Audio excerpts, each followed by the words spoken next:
in Genesis 13, there is a story of Abraham and Lot. Abraham and Lot, at a point, had to separate.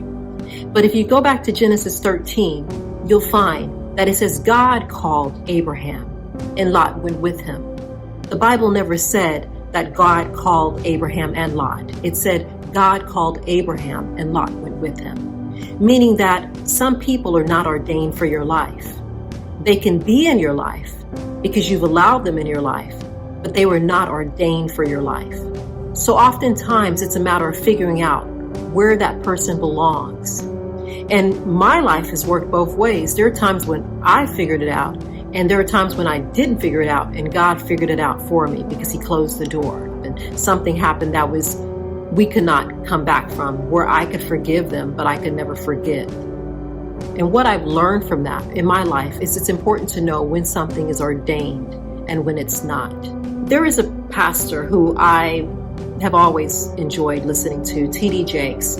And he does this sermon, and I don't know the title of it, but I'm sure if you search on YouTube, The Gift of Goodbye, you'll find it. And he talks about the gift of goodbye.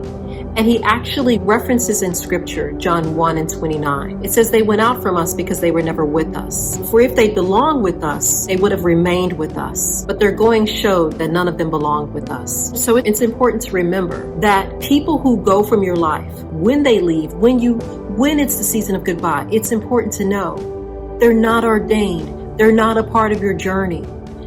Their season, their period, whatever they had to offer to your life, to your tapestry, has come to an end.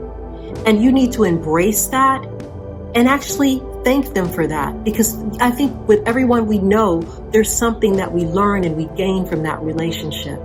But you have to understand when it's the season of letting go. Toni Morrison talks about it in the Song of Solomon. It basically says, if you want to fly, you have to give up the things that are weighing you down.